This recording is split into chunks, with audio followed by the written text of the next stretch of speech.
गला पूरा restaurant style छतु होइची देखंतु। तो थोड़े एमती मो स्टाइल रे बनै कि देखंतु निश्चय भल लागिबो। गुड आफ्टरनून एवरीवन, आशा करुछि आपण माने समस्त भलरे थिबे, मु भी भलरे अछि। तो आज हूँ संडे और संडे स्पेशल मु कौन बनाऊँ आपण मानक सहित शेयर करी। मो वीडियो रे कनेक्ट रुहतु, मो वीडियो आरंभ शेष पर्यंत देखंतु। जदि मो वीडियो भल लागुछि तेबे लाइक शेयर सब्सक्राइब करंतु और पाखरे थिबा बेल आइकन दबांतु जो द्वारा मोर नुआ नुआ वीडियो नोटिफिकेशन मिल जिवो। जदि आपण माने फेसबुक रे देखुचंती तेबे लाइक शेयर कमेंट और फॉलो करबा को जमारो भूलंतुनी। तो आज मु गोटे नुआ कढ़े बनैबी से आपण मानक सहित वीडियो शेयर करने को चाहिए। देखंतु कढ़ई, ये छोट कढ़ई रे आज मु बनैबी छतु। ऑलरेडी मु आपण मानकू रेसिपी दे देइची छतुर। तो एठी मु पूरा छतु को गोटे घंटा हबो भल भाबरे धोईकी एटा को सोरिष मसला देकी पूरा मैरिनेट करके मु रखी देइथिली। तो एबे किछि नै खाली तेल टिके पकेइबी आ तेल पकेइला परे मैरिनेट हेइथिबा छतु को मु खाली कढ़ई रे बसई देबी। तो वर्तमान मु स्टोव ऑन कली। आपण माने कोठ कोठ देखुछंती आ आपण मानको साइड रे पाग केमती अछि मते कमेंट करी निश्चय जणैबे।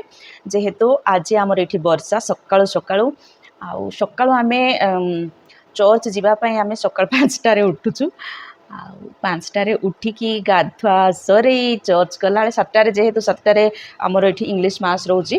तो आमे 6:45 सुधा एठी पहुंचीबार अछि। जदि नाइ तो प्रेयर आरंभ हो जाउची। तो सिटी पई हमको टिके आगरू सब रेडी हेबा को पडुची।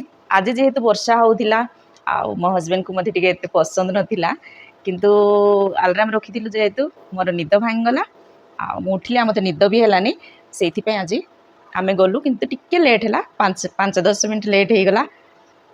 ठीक अछि बेले बेले सेमती हुए। तो सर्विस भी भल थिला। आज कहा सहित भी आमे चर्च मेंबर मान सहित कहा सहित भी भलर कथा हेई पालु नहीं थी वर्षा पाई जे जार घर को जीवा पाई बाहरी थिले। आमे जेहेतु रेनकोट नहीं थिला किए कि तो किछ रेनकोट बिना रेनकोट रे भी आसीथिले। 2 व्हीलर रे बिना रेनकोट रे तो बहुत प्रॉब्लम, जो माने 4 व्हीलर रे आसुछंती सेमान को पाई तो एते प्रॉब्लम नाही। तो एठी हमर नुआ कढ़ई बसी जाइची। तो कढ़ई हमर गरम हे गलानी। एबे मु एठी तेल पकई देबी।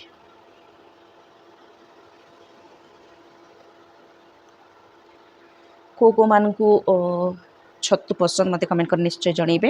आम साइड ओडिसा रे तो एबे श्रावण मंडा ना कौन कहती आउ पाଳ छतु जो कहती सेटा भी बहुत टेस्ट हुए।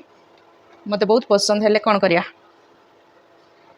एठी तो मिलुनी आउ एठी जहा मिलुची एठी कौन ना से जो बाउंस रे जो छतु हुए से छतु मिले आउ बाउंस छतु तापरे आउ गोटे पूरा माने कोन आंबो आम साइड रे आंबो गछ सुखिला आंबो गछ रे से छतु हुए सेटा भी बोधे खाती माने किंतु मु केबे खाइनी सेथि पई मु केबे नै के आसेनी। आज बनैबी मु बटम छतु। तो आज संडे स्पेशल आपण मानक घरे कौन कौन हेची मते कमेंट करी निश्चय जणैबे। एठी तेल गरम हे गला तो मु टिके लूण आउ हळदी आउ एटा होची काश्मीरी रेड चिली। जदि कोल्ड प्रेस वाला ऑयल यूज करूछंती तो एमती टिके कोन कहबो तार झांच हबो। तो सेथि पई आपण माने एते टेंशन होंतुनी। आउ एटा कुआडे सबुठु भलो कोल्ड प्रेस वाला सबुठु भलो बोली कि कहंती। तो सेथि पई आमे नै के आसु। आ जेहेतु मु मसला रे सबु प्याज रसुण अदा लंका आउ सोरिष सबु सोरिष 3 प्रकार माने छोटो सोरिष आउ जो हळदिया कलर सोरिष आउ टिके बड़ दाना वाला से सबु मिक्स करके मु पेस्ट बनै कि मैरिनेट करके रखी देइची। आउ एबे किछि नै तेल गरम हे गला। तेल गरम हैला मु खाली सेटा पकेइ देबी। आउ मु प्याज पकेइबा पय मु चाहुनी। तरे एमती मो स्टाइल रे बनै कि देखंतु निश्चय भल लागिबो। मसला को छतु पूरा सॉक कर देइथिबो तो बहुत भल लागिबो। आउ मु गोटे देखुथिली गोटे शेफ कहउथिले छतु आउ पनीर एटा को केबे भी लो फ्लेम रे बनैबेनी कहीं छतु सी सिझिब ही ना तार माने जत्ते सिझिले भी तार क्रंचीनेसटा रहिबो।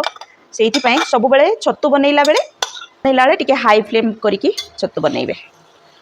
तो एठी मु मिसई देली एबे किछि समय पाई ताको छाड़ी देबी आउ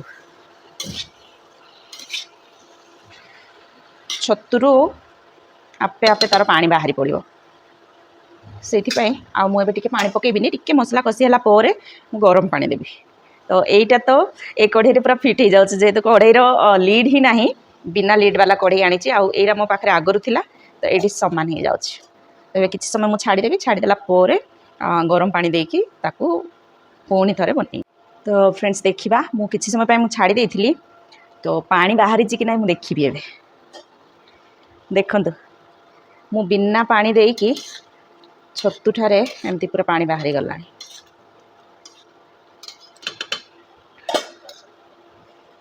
तो टिके भल भाव मसला कषिला मु गरम पानी टी पकईदेवी आमर छतु ऑलरेडी पानी तार शॉक करदेला जी पानी बाहरी थिला आउ मुझे आउ टिके पानी देकी एटा को आउ किछि समय पाई छाड़ीदेवी गरम पानी जिते बेले भी आपण मैंने रोषे करुँच गरम पानी यूज करंतु तार टेस्ट 2 गुणा बढ़ी जीवो ठंडा पानी रे जति टेस्ट गरम पानी यूज कले कि तार टेस्ट पूरा 2 गुणा बढ़ी जीवो तो एबे मु गरम पानी पकईदेली आउरी गोटे 10-15 मिनट पाई मुझे छाड़देवी तो आमर छतु रेडी हो एठी मु पकाउची दिटा आंबुल आंबुल जदि आपण मानको पसंद तो पकई पारिबे नले स्किप भी करि पारिबे मते टिके आंबुल पसंद आ सेथि पई मु आंबुल पकई देली तो फ्रेंड्स 10 मिनट हो जाइए आमर छतु देखा केमती देखंतु छतु आमर रेडी हो गला पूरा मस्त होती पानी पूरा सुखी जाइए एतिकी पानी रे ही मु छाड़देवी तो आज आमर छतु तरकारी छतु बेसर केमती लगिला कमेंट करे निश्चय जनइबे मुझे आपण मानक क्लोजअप देखई दिए तो देखंतु आमर छतु पूरा रेडी हो गला पूरा रेस्टोरेंट स्टाइल छतु होइची देखंतु आ मोर ये रेसिपीटा आपण मानक केमती लगिला मते कमेंट करे निश्चय जनइबे तो फ्रेंड्स आमर छतु रेडी हो गला आउ एबे आमर खाइबा आरंभ होबो बंद कर दउची आज मु किसी बनईनी भात डाली छतु आ पांपड़ एतिकी ही।